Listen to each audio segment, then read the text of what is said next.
دوستانو چې د روژې مبارکې میاشت وي او ته ښه تږی وې او داسې یخ اوبه وي خو بس دې په خاطر نشي کله چې د روژې مبارکه میاشت زه لوګر ولایت ته راغلی یم او دلته سلو کورنۍ چې روژې لري ګېډۍ د خوشحالیو د هر چا غېږې ته راوړه ګېډۍ د خوشحالیو د هر چا غېږې ته راوړه ودان کړه زموږ کور زموږ هېواد افغانستان خوښیو خوشحالیو باندې ښاد افغانستان خوښیو خوشحالیو باندې ښاد افغانستان خالقه درنه غواړم آباد افغانستان خوښیو خوشحالیو السلام علیکم دوستان ستړي مه شئ انشاءالله چې ښه به وه شپې ورځې به په خیر تېرېږي دا وطن ځکه زیات ښکلی دی دومره ښکلی دی خو یوه شي بدرنګ کړی جنګونو مشکلات او بدبختۍ چې نور د خدای په دې وطن کې نه راولي او د وطن نه د خدای نور جنګونه دومره لرې کړي چې هېڅ کله هم ورته رانشي او هر سړی په خپل کار کې مصروف وي خیر که یو پټی مځکه لري په همغې کې د مصروفه وي کار د ورته کوي تاسو وکتل په لوګر کې څومره ښکلې اوبه وې څومره ښکلی وطن دی موږ راغلي لوګر ولایت او سلو کورنۍ ته په روژه مبارکه میاشت کې توزیع لرو تاسو هم راځئ په دې سپېڅلي کاروان کې راسره ملګری شئ دا وطن دومره درېدلی تاسو چې ګورئ دلته سل نفره دي دوی زیاتره د یتیمانو سرپرستان دي او ډېر داسې کسان شته دي چې باور په خدای وکړي دې راته وایي چې بېګا دپاره څه نه لرو زه به باید دوستانو سره خبرې وکړم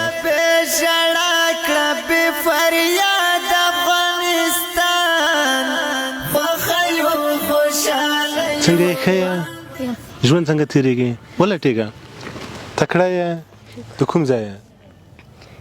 د شمزار شامزار یې روژې دپاره هم څه شی اخیستې وه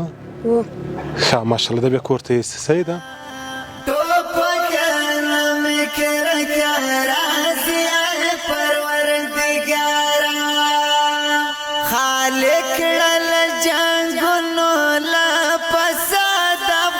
ژوند په خیر تېرېږي مړ شوي نه یې تاسو څه مشکلات لرئ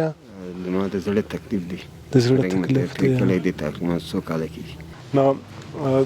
دا وطن دوستانو دومره اورېدلی دی چې حد نه لري زه به یو بل کاکا سره هم خبرې وکړم بیا ځم دغه ماما سره خبرې کوم تر پورته شوې غېږه خو راکړه څنګه یې جوړې ښه خیر صحت مبارک ښه ده ژوند څنګه تېرېږي شکر الحمدلله د روژې مبارکه میاشت څنګه تېره شوه با شکر چې زونی په دې بار شکر چې زونی په دې بار شکر روژه مبارکه میاشت کې کوم شی و که نه و والله چې ښه و دا اوس راشن په خدای که دومره ډبل شی موږ لیدلی لکه له تا نه چې اوس ولید مینه نه هم ده لیدلی روزه هم د خدای له لاره نیولې بس الله دې خپل دربار قبول کړي دا تاسو حق و او باید موږ درته راوړی وای دا وطن ډېر اورېدلی دی نو خدای دې په دې وطن باندې ورحمېږي فقط یوه غېږه راکړه ورکړه ګېډۍ د خوشحالیو د هر چا غېږې ته راوړه ګېډۍ د خوشحالیو د هر چا خوب هستی؟ مرد هستی جان جوره بخیر هستی زندگی بخیر میگذره شما ایت چی شده؟ چشما میبینی سال 91 14 سال ماه مبارک رمضان بود در بازار بودم کارچی میدم این چشمام تشو انفجار شد؟ آره انفجار چشمام تشو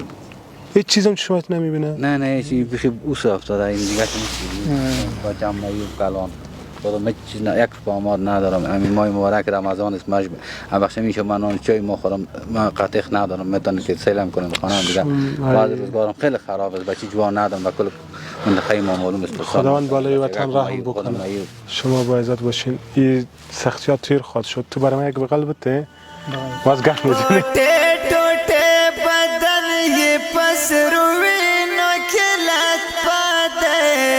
دغه د جنګ او بدبختۍ دي دغه ښکلې ځوانۍ دواړې سترګې اخیستې دي او دی په سترګو باندې څه نه ګوري دوستانو تاسو هم راځئ په دې سپېڅلي کاروان کې راسره ملګري شئ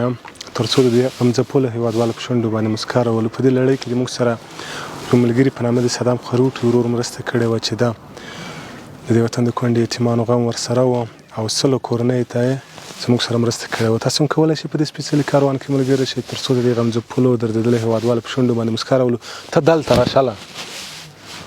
هله یو غېږه راکړه چې خدای پاماني واخلو بس زه به د دې ټولو پرماندګۍ د تاسو ټولو پرماندګۍ د دغه ښایسته ځوان سره خدای پاماني واخلم او خدای دې تاسو ټولو روژې عبادتونه قبول کړي یوه دعا به دا وکړو چې خدای دې نور د دې وطن نه بدبختۍ لرې که تاسو ووایئ امین او خدای دې موږ تاسو ټول په خوشحالۍ سره یو ځای کړي راکړئ یوه غېږه ورداګه که خدای کړلې قبولې دعاګانې ورداګه که خدای کړلې قبولې دعاګانې په هر چا باندې لیکه زنده باد افغانستان خوښه یو خوشحاله یو